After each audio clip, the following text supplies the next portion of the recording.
प्रथम होळी पौर्णिमा निमित्त सर्वांना हार्दिक शुभेच्छा. या व्हिडिओमध्ये मित्रांनो आपण मुंबई उच्च न्यायालय 2025 मध्ये जी काही भरती होणाऱ्या पदांची त्या संदर्भामध्ये विषय मराठी संदर्भात संभाव्य प्रश्न आपण पाहणार आहोत. तर एक शेर आहे मित्रांनो तुमच्यासाठी, जे मला असं वाटलं की सांगावं. जब उम्र सरकारी नौकरी की मांग करने लगे तो ना ही होली अच्छी लगती है और ना ही दिवाळी. तर पाहूया मित्रांनो अतिशय महत्वाचे प्रश्न. तर पहा प्रश्न काय म्हटलेला आहे. डोंगारा पिटणे म्हणजे काय? या शब्दाचा योग्य अर्थ पर्यायातून निवडा. पर्याय नंबर 1 दवंडी पिटणे, शत्रूचा नाश करणे, धिंड काढणे, एकाचा राग दुसऱ्यावर काढणे. तर डांगोरा पिटणे या शब्दाचा योग्य अर्थ आहे दवंडी पिटणे. पुढचा प्रश्न महत्वाचा प्रश्न आहे. पुढचा पहा काय म्हटलेला आहे. स्थलवाचक क्रियाविशेषण असणारी वाक्यरचना ओळखा. चार पर्याय दिलेले आहेत. नंबर 1 पूर्वी परमेश्वर प्रसन्न व्हायचा, परमेश्वराला वारंवार भेटायला हवे, परमेश्वर सर्वत्र आहे. स्थलवाचक क्रियाविशेषण म्हणजे ज्यामधून ठिकाणाचा आपल्याला बोध होतो, तर ते आपल्याला ओळखायचे. तर काय आहे? परमेश्वर सर्वत्र आहे. इथं आपल्याला काय होतं? ठिकाणाचा या ठिकाणी बोध होत आहे.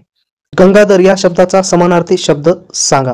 विष्णू, ब्रह्मदेव, शंकर, कृष्ण. तर या प्रश्नाचं योग्य उत्तर आहे शंकर. गंगाधर या शब्दाचा समानार्थी काय आहे? शंकर हा शब्द आहे. पुढचा प्रश्न पहा. प्रश्न क्रमांक 6 काय म्हटलेला आहे. खालील प्रधान शब्दासाठी दिलेल्या पर्यायातून योग्य शब्द ओळखा. पर्यंत, जवळ, कठीण. तर या प्रश्नाचं योग्य उत्तर आहे आणि चौथा आहे योग्य उत्तर काय आहे? किरकोळ. पुढचा प्रश्न क्रमांक 7 काय म्हटलेला आहे. खालील वाक्यातील प्रयोग ओळखा. त्याची कथा वाचून झाली. काय दिसत आहे आपल्याला? इथं पूर्ण क्रिया संपलेली आहे. तर 100% या प्रश्नाचं योग्य उत्तर काय असणार आहे? समापन कर्मणी प्रयोग. मित्रांनो खास तुमच्यासाठी आपण टेलिग्राम चॅनलवर प्रीमियम आणलेलं आहे, ते पण केवळ 59 रुपये पर मंथली.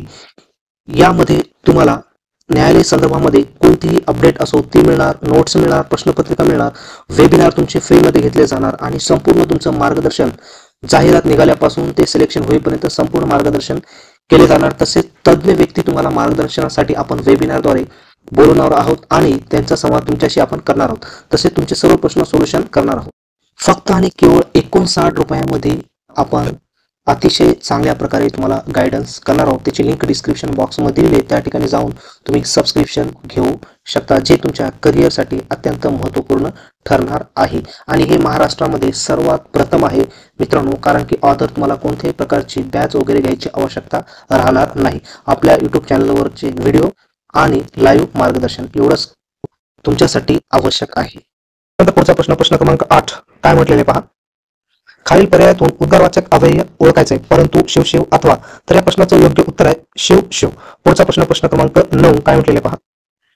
खालील पर्यायातून अयोग्य जोडी आपल्याला वर्णाची ओळखायची. ओ स्वरादी अ, स्वर स्वर उ, दीर्घ स्वर ग संयुक्त व्यंजन. तर या ठिकाणी पहिला जो ऑप्शन आहे तो काय आहे?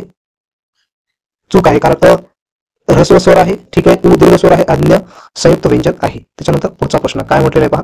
नाक मुरडणे या वाक्यप्रचाराचा काय करायचं? आपल्याला अर्थ सांगायचा आहे. निंदा करणे, नापसंती दर्शवणे, कमीपणाने, फार दुर्गंधीने. नाक मुरडणे एखाद्या शब्द आपल्याला बोलला आणि आपल्याला आवडलं नाही तर आपण काय करतो? नाक मुरडतो. म्हणजेच या प्रश्नाचं योग्य उत्तर आहे नापसंती दर्शवणे. पुढचा प्रश्न काय आहे? मूर्धन्य वर्ण आपल्याला ओळखायचा आहे. ब, घ, ख आणि ट. तर या प्रश्नाचं योग्य उत्तर आहे ट. पुढचा आहे एकदम सिंपल आहे. काय विचारलेलं आहे? खालीलपैकी कोणता वर्ण स्वतंत्र वर्ण आहे? तर या प्रश्नाचं योग्य उत्तर असणार आहे ळ. त्याच्यानंतर पुढचा प्रश्न काय म्हटलेला पहा. नामाच्या ठिकाणी संख्या सुचवण्याचा जो धर्म असतो त्यास काय म्हणतात? नाम, संधी, लिंग. तर या प्रश्नाचं योग्य उत्तर असणार आहे वचन म्हणतात त्याला, वचन. त्याच्यानंतर पुढचा प्रश्न खालील पर्यायातून उद्गारवाचक अव्यय ओळखा. तर या प्रश्नाचं योग्य उत्तर असणार आहे शिव शिव. पुढचा प्रश्न पहा. खालीलपैकी वाक्यातील सर्वनाम ओळखा. सर्वनाम आपल्याला ओळखायचं. नामाच्या ऐवजी जे शब्द येते त्याला आपण काय म्हणतो? सर्वनाम असे म्हणतो. किशोर घरी कोण घेऊन गेले? किशोर घरी कोण घेऊन गेले? तर या प्रश्नाचं काय असणार आहे? सर्वनाम आपल्याला ओळखायचं. किशोर घरी गेले. तर काय आहे या प्रश्नाचं योग्य उत्तर? कोण आहे. प्रश्नवाचक सर्वनाम आहे. अशा प्रकारचे हे सर्व आपले अतिशय महत्त्वाचे प्रश्न आहेत.